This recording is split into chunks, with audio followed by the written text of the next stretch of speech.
Salut, c'est Ambroise. Avec le coronavirus, il y a beaucoup de freelance qui voient leur activité en diminution, qui ont du mal à trouver des clients, à les convaincre de faire affaire avec eux. Beaucoup de freelance, à la fois débutants comme expérimentés, me disent que c'est un mauvais moment, qu'il faut attendre que ça passe, que ça ira mieux plus tard. Alors que moi, de mon côté, j'ai jamais eu autant de clients freelance qu'en ce moment. Pour tout te dire, je suis même obligé de refuser de nouveaux clients tous les jours. Alors qu'est-ce que je fais de spécial? Comment est-ce qu'il faut s'y prendre pour trouver des clients pendant le coronavirus et même être en croissance? Est-ce que ça marche pour tous les métiers, dans toutes les industries, pour les débutants comme pour les experts? La réponse est oui, et je t'explique dans cette vidéo comment t'y prendre toi aussi. Je vais t'expliquer comment déterminer qui tu vas cibler, comment approcher ces clients-là, ces prospects-là, et à la fin, la partie super importante, comment arriver à convaincre ces clients de faire affaire avec toi dans les circonstances actuelles du coronavirus. C'est parti!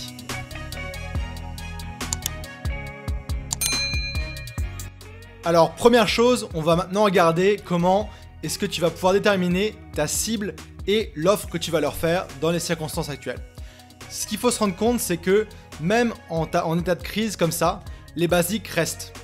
Tu es un freelance qui possède des compétences et qui peut répondre aux besoins d'une clientèle cible. Ne pas proposer tes services, ne pas vendre en ce moment, c'est être égoïste, c'est empêcher tes clients potentiels d'avoir accès à la solution à leurs problèmes. Donc ça, c'est important au niveau mindset à réaliser. Ce qu'il faut aussi réaliser, c'est qu'en temps de crise, les besoins des entreprises que tu pourrais cibler normalement ont aussi peut-être changé. Et il va falloir s'adapter à cette nouvelle situation-là. Comme je le dis souvent, en freelance, c'est très important de savoir qui est-ce qu'on cible comme client et avec quelle offre. Une fois que tu as déterminé qui tu cibles, donc quel type d'entreprise, quelle taille, dans quelle industrie, etc., avec quelle offre, comment concrètement tu vas les aider, ça devient beaucoup plus facile de savoir qui contacter comme prospect, comment leur parler et comment les convaincre. Je te laisse regarder, j'ai fait beaucoup de vidéos à ce sujet-là, tu pourras en savoir plus si ça t'intéresse.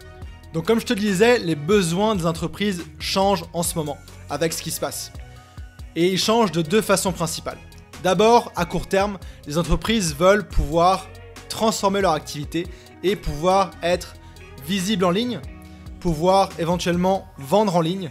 Et donc de ce côté-là, il y a beaucoup d'opportunités au niveau du marketing, de la communication, de tout ce qui va être design, de tout ce qui va être nouveaux produits. Deuxième chose, beaucoup d'entreprises traditionnelles qui vendaient d'habitude en magasin ou hors ligne sont prêtes maintenant à faire le switch et à passer en ligne. Et justement, si tu as un métier ou une compétence freelance que tu peux faire via internet, c'est une super opportunité. Par exemple, un de mes clients est d'habitude un garage hors ligne qui customise des voitures. En ce moment, on vient de transformer son site web en site e-commerce et il a commencé à vendre des produits en ligne. Donc c'est ce genre de transformation-là qu'on peut faire en ce moment. La deuxième chose avec laquelle tu vas pouvoir aider ces entreprises-là, c'est se préparer à la suite, se préparer à l'après-crise, à l'après-coronavirus, à l'après-confinement. Ce qui se passe, c'est que beaucoup d'entreprises ont une baisse d'activité. Et ce qu'elles veulent, c'est quand ça va repartir, pouvoir être là, présent, à fond, avoir pris de l'avance, peut-être avoir accumulé une liste de prospects, une certaine visibilité, pour quand elles vont réouvrir, le faire à fond. Et c'est pour ça que moi j'accompagne des clients en marketing web à accumuler une liste de prospects, donc que ce soit des emails ou des followers sur les réseaux sociaux, pour une fois qu'ils pourront réouvrir leur boutique, leur magasin, que ce soit excellent et qu'ils puissent rattraper leur retard comme ça. Alors maintenant qu'on a parlé un petit peu de à quel point les cibles et les besoins ont changé en cette période de coronavirus, de Covid-19, il faut maintenant s'attaquer à concrètement comment tu vas pouvoir trouver des clients freelance. Ce qu'il faut savoir, c'est que beaucoup d'entreprises sont conscientes de ces besoins-là et sont déjà à la recherche de freelance. Donc tu vas pouvoir déjà trouver, premièrement, dans ton réseau, des entreprises qui te connaissent déjà et qui veulent travailler avec des freelances pour avoir une activité présente en ligne. Donc, ce qu'il faut faire, c'est être présent dans son réseau. Ça veut dire, concrètement, créer du contenu, interagir sur les plateformes comme LinkedIn, Twitter, Facebook, etc. Être vraiment visible et que les gens sachent précisément ce que tu fais de toi. Je te recommande aussi de contacter toi-même, d'être proactif et de contacter les personnes pertinentes de ton réseau qui pourraient avoir besoin de tes services, que toi tu pourrais aider. C'est aussi une bonne période pour relancer tes prospects avec qui ça n'avait jamais abouti, de relancer également tes anciens clients avec qui tu ne fais plus affaire, et ça peut être aussi une occasion même de upseller tes clients actuels, donc de vendre de nouveaux services, de vendre plus de services à tes clients actuels pour augmenter ton chiffre. Ensuite, une fois que tu as mis tout en place pour pouvoir bénéficier de ton réseau, qui est un groupe de personnes qui te connaissent et que tu connais, donc le lien est forcément beaucoup plus facile, il va falloir t'assurer d'être présent là où les entreprises cherchent. Parce que oui, comme je te le disais, il y a des entreprises qui cherchent des freelances en ce moment dans tous les domaines pour continuer leur activité et se préparer pour la suite. Donc ça veut dire être présent sur les plateformes freelance, notamment la plus grosse plateforme freelance qui s'appelle Upwork, où il y a beaucoup d'offres en ce moment. Ça peut être aussi les plateformes plus traditionnelles, donc en francophonie, en Europe, on a la plateforme Malte par exemple, la crème de la crème, on peut avoir aussi B2B Quotes au Québec, donc plein de choses comme ça. Et ça va aussi se passer dans les groupes Facebook ou les forums. Il y a plein de groupes Facebook hyper actifs par domaine où les personnes qui ont besoin, ou les entreprises qui ont des besoins de freelance, de services, vont poster des petites annonces. Donc je te conseille d'être présent là-bas et de regarder aussi ce qui se passe. Et ensuite, il va falloir être proactif de ton côté, une fois que tu as fait ces deux choses-là. Ça veut dire, concrètement, aller prospecter, aller démarcher des entreprises qui vont avoir besoin de tes services. Et ça, si tu as bien fait la première étape de valider qui tu cibleras et quels sont leurs besoins actuellement dans la situation actuelle, tu pourras très facilement savoir comment cibler tes prospects sur LinkedIn, via leur site web, par email, etc. Et encore mieux, étant donné que tu seras vraiment clair sur ce que tu offres et leurs problèmes précis du moment, tu seras facilement à même de leur montrer pourquoi est-ce qu'ils devraient faire affaire avec toi pour résoudre leurs problèmes, pour aller de l'avant et pour grossir. Donc là, les règles de prospection classiques s'appliquent toujours. Ça veut dire contacter les bonnes personnes, envoyer des messages pertinents et personnalisés avec un lien de relation qui relie toi et la personne que tu contactes. Et puis, c'est aussi d'arriver à piquer la curiosité de ces prospects-là pour ensuite arriver à réserver un appel téléphonique ou un appel vidéo avec eux et aller plus dans le détail. Donc, créer un lien de relation dans ton message, piquer la curiosité et faire entrevoir que tu as une solution à leurs problèmes. C'est les 3 choses à te souvenir pour la prospection en temps de coronavirus. Et donc là, on arrive dans la 3e étape qui est primordiale. Il s'agit de transformer l'essai, de transformer les efforts que tu as fait avant en définition de cibles, de clients, de leurs besoins et aussi les actions de promotion. Donc être visible auprès de ton réseau, sur les plateformes freelance, les groupes Facebook, etc. et en prospection. Donc là, tu vas pouvoir jouer sur différents arguments qui sont assez spécifiques à la période actuelle. Premier argument, ça va être de jouer sur l'effet d'urgence.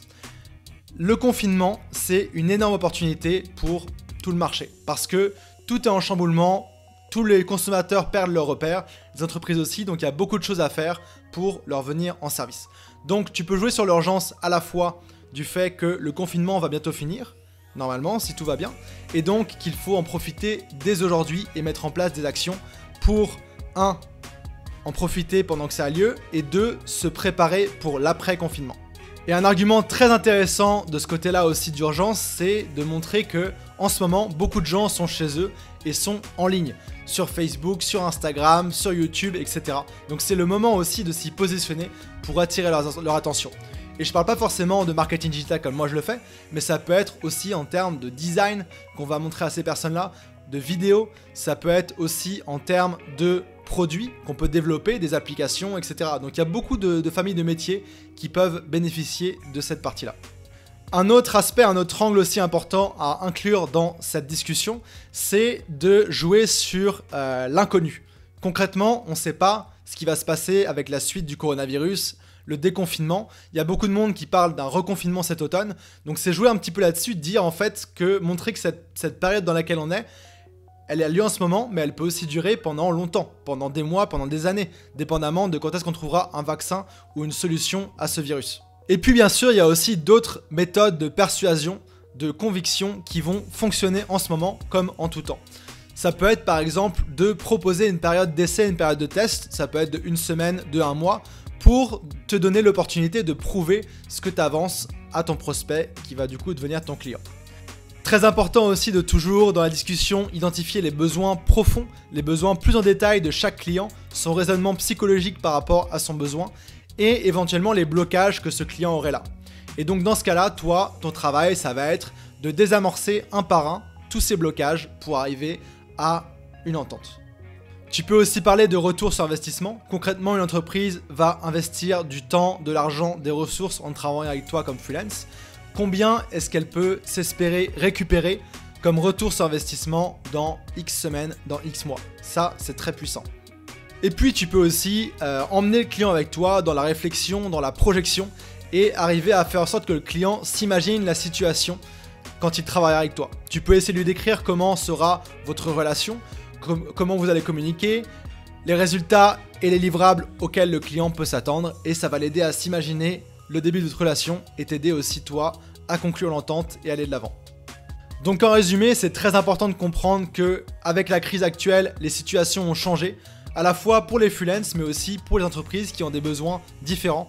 Donc il faut refaire le travail de choisir qui tu vas cibler pour régler quels besoins et avec quelle offre. Ensuite, il faut bien évidemment travailler sur ta visibilité. D'abord auprès de ton réseau, les personnes, les entreprises qui te connaissent. Donc travailler là-dessus, être visible, contacter les bonnes personnes et aussi essayer de relancer tes anciens prospects, tes prospects actuels et tes clients actuels pour avoir des nouveaux contrats dans ce nouveau contexte. Et puis, le point primordial, c'est arriver à convaincre ces prospects et les transformer en clients à travers les différentes méthodes, les différents arguments que je t'ai donnés dans la dernière partie. Donc comme à chaque vidéo, j'aime bien faire un petit sondage pour savoir où en sont les gens qui regardent la vidéo. Donc dis-moi toi en commentaire si avec le coronavirus, tu as plutôt plus de clients ou moins de clients en ce moment. Ça m'intéresse beaucoup, tu peux directement le mettre en commentaire. Et si après cette vidéo, tu veux aller plus loin et avoir plus de conseils sur comment bâtir une activité de freelance stable en temps de crise ou en temps normal, j'ai créé une formation vidéo de 7 jours sur les 8 plus une étape pour devenir freelance à distance. Le lien se trouve directement ici en description. Clique dessus et pendant une semaine, je t'envoie des emails par rapport à ça. Autre chose aussi, si tu as aimé cette vidéo et qu'elle t'a apporté de la valeur, je t'invite à laisser un pouce pour me montrer que tu l'as aimé et aussi à t'abonner à ma chaîne YouTube pour recevoir toutes les semaines mes nouveaux conseils sur comment devenir freelance et rester. Ciao!